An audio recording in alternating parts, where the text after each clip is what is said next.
দিনের এলেম অর্জন করতে হবে কিনা, ভাই কোরআন পড়া কি আমাদের দরকার আছে কিনা, তর্জমা শিখতে হবে কিনা, এগুলো প্রশ্ন আসবে কেন? এগুলো রাসূলের সুন্নাহ, সাহাবীদের সুন্নাহ, আমাকে করতে হবে। আমি তো আমরা দুনিয়াতে আসছি দুইটা কারণে। ততক্ষণ পর্যন্ত আমার এই নফস, আমার দেহ, আমার আত্মা, আমার নফস, আমার সত্তা আল্লাহ পাকের প্রত্যেকটা বিধানের সামনে অবনত চিত্তে আত্মসমর্পণ না করছে, ততক্ষণ আমি মুসলিম হইতে পারি নাই। এই আদেশ আসার পরে একটা প্রশ্ন করেছিলেন যে আল্লাহ আমি কেন করব? বাচ্চাটা নিষ্পাপ, আমার একমাত্র সন্তান, 80 বছর বয়সের পরে আমি তাকে পেয়েছি, আল্লাহ আমি কেন তাকে জবাহ করব? আল্লাহ পাকের কাছে কি তিনি একবারও জিজ্ঞাসা করেছেন? এর নাম ইসলাম। এর নাম কি? এই ব্যক্তিকে বলা হয় মুসলিম। ইব্রাহিম আলাইহিস সালাম আর হাজরা আলাইহিস সালাম তারা কোনো প্রশ্ন করেছেন? কেন, কোন যুক্তিতে, কোন দর্শনে প্রশ্ন করেছেন? বিজ্ঞান, যুক্তি, দর্শন এগুলো খুঁজেছেন? এই আদর্শের নাম ইসলাম। এই ব্যক্তিদেরকে বলা হয় মুসলিম। আল্লাহ পাক আরো একজন নবীকে স্পেসিফিকলি মুসলিম শব্দ দিয়ে সম্বোধন করেছেন, হুয়া সাম্মাকুমুল মুসলিমিন মিল্লাতে আবিকুম, কার নাম? মিল্লাতে আবিকুম। সমস্ত নবীগণের পিতা, জাতির পিতা কাকে বলা হয়? ইব্রাহিম আলাইহিস সালামকে। ইব্রাহিম আলাইহিস সালামকে আল্লাহ পাক খাস করে বলেছেন যে তিনি তোমাদের নামকরণ করেছেন, তোমরা হচ্ছে মুসলিম জাতি। কেন কেন মুসলিম শব্দটা চুজ করা হলো? আল্লাহ পাক সূরা বাকারায় বলেছেন, ইয ক্বালা লাহু রাব্বুহু আসলিম। আল্লাহ পাক যখনই তাকে বলতেন, কাকে? ইব্রাহিম আলাইহিস সালামকে। যখনই আল্লাহ পাক তাকে বলতেন যে আসলিম, আত্মসমর্পণ করো, আত্মসমর্পণ করো, আত্মসমর্পণ করো, ক্বালা, তিনি বলতেন আসলামতু লিরাব্বিল আলামিন। আমি কোনো বাক্য ব্যয় ছাড়াই, কোনো যুক্তি, তর্ক, বিজ্ঞান, দর্শন এগুলোর পরোয়া না করেই আল্লাহর সামনে আত্মসমর্পণ করলাম। আমরা তো এখন আত্মসমর্পণ করতে গেলেও আগে যুক্তি খুঁজি, বিজ্ঞান খুঁজি, দর্শন খুঁজি, তাই না ভাই? আচ্ছা, আমি দুইটা মাসালা বলি, তাহলে লম্বা হয়ে যাবে না হলে। আসলে ইসলাম শব্দ কি, মুসলিম কাকে বলে, আপনি এই দুইটা থেকে ইনশাল্লাহ বুঝে যাবেন ইনশাল্লাহ। আমরা কয়েকদিন আগে ঈদ উল আজহা উদযাপন করেছি। আচ্ছা, আপনারা তো সবাই জানেন ঈদ উল আজহা কোন ঘটনাকে কেন্দ্র করে? ইসমাঈল আলাইহিস সালামকে জবাহের ঘটনা, ঠিক আছে?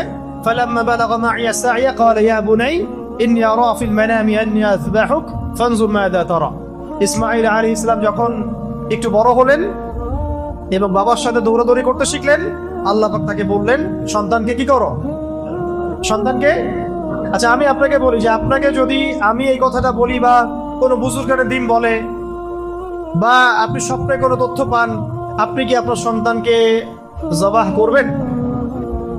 এই সন্তান নিষ্পাপ, নিরপরাধ, কোনো অপরাধ করে নাই, আপনি কি তাকে জবাহ করবেন? এখন আপনি আমাকে বলেন তো যে ইব্রাহিম আলাইহিস সালাম কি এই আদেশ আসার পরে একটা প্রশ্ন করেছিলেন যে আল্লাহ আমি কেন করব? বাচ্চাটা নিষ্পাপ, আমার একমাত্র সন্তান, 80 বছর বয়সের পরে আমি তাকে পেয়েছি, আল্লাহ আমি কেন তাকে জবাহ করব? আল্লাহ পাকের কাছে কি তিনি একবারও জিজ্ঞাসা করেছেন? এর নাম ইসলাম।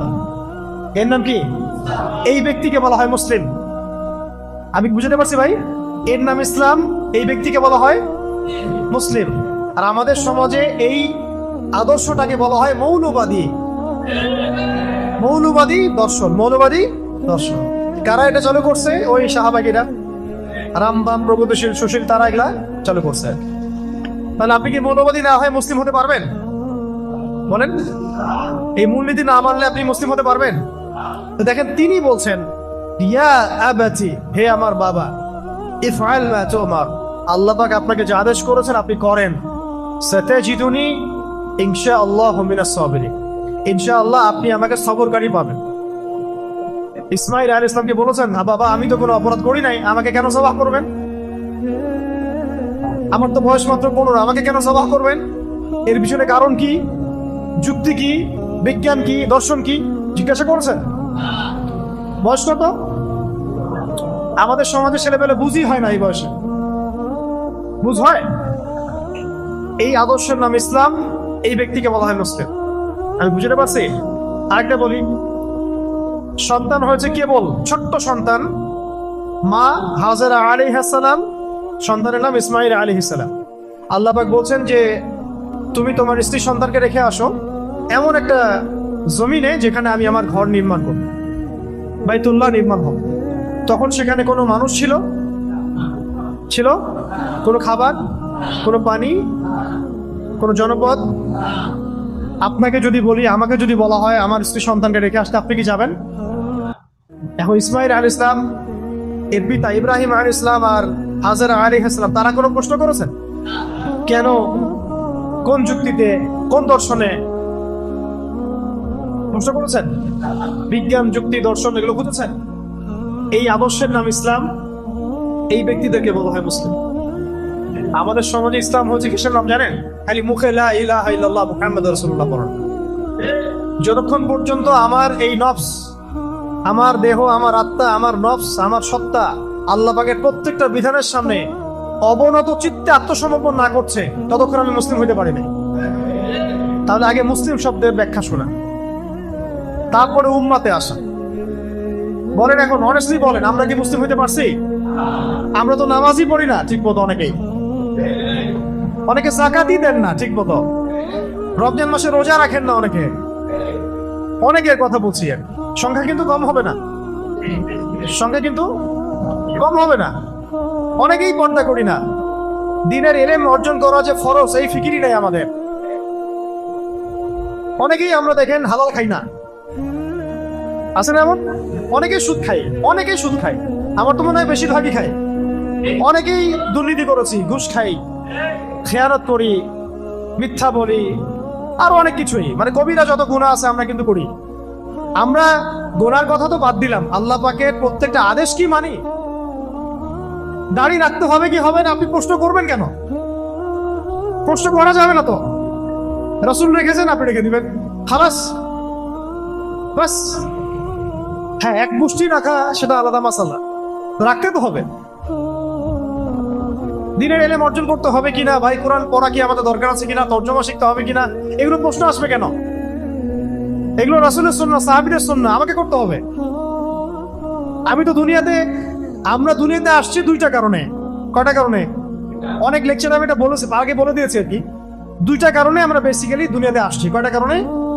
একটা হচ্ছে আমি এই যে 60, 70, 100 বছরের যতটুকু হায়াত আছে, এই প্রত্যেকটা দিন রাত আল্লাহর ইবাদত করব, এটা আমার কাজ। এবং ইবাদত বলতে শুধুমাত্র নামাজ, রোজা, হজ, যাকাতই না, বরং জীবনের প্রত্যেকটা ডিপার্টমেন্টই ইবাদত। আমার ইকোনমি, আমার রাজনীতি, আমার অর্থনীতি, আমার সমাজনীতি, আমার পরিবার, আমার ব্যবসা বাণিজ্য, সবই এটা একটা কাজ। আরেকটা হচ্ছে আমি দুনিয়াতে আসছি আল্লাহর দিনকে দুনিয়াতে কায়েম করতে, আল্লাহর জমিনে আল্লাহর দিন কায়েমের চেষ্টা করতে, ওই মুজাহাদার জন্য, ওই দাওয়াতে জিহাদের জন্য আমি দুনিয়াতে আসছি। এছাড়া কি আমাদের আসার কোনো কারণ আছে দুনিয়াতে? মনে করেন আমরা এখানে কতজন হবে, 200, 300, 500 মানুষ আছেন। ধরেন আমরা এখন কেউ দুনিয়াতে নাই, মনে করেন ধরেন 100 বছর পর তো থাকবেনও না কেউ। এতে কি দুনিয়ার ঘূর্ণন থেমে যাবে নাকি? কারো কিছু যায় আসবে নাকি? আল্লাহ পাকের কি আমাদেরকে নিয়ে খুব বড় মানে হয়ে গেছে যে আমাদেরকে দিয়ে আল্লাহ পাক দিন কায়েম করাইতে হবে?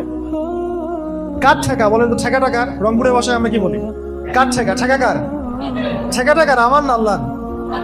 তাহলে আমাদের যদি ঠেকা হয়, আমরা যদি আল্লাহর ইবাদতের জন্য দুনিয়াতে এসে থাকি, জান্নাত আমার, জাহান্নামও আমার, জান্নাত জাহান্নামের ফয়সালা আমার। আল্লাহ পাকের কি কোনো মানে এগুলোর পরোয়া আছে?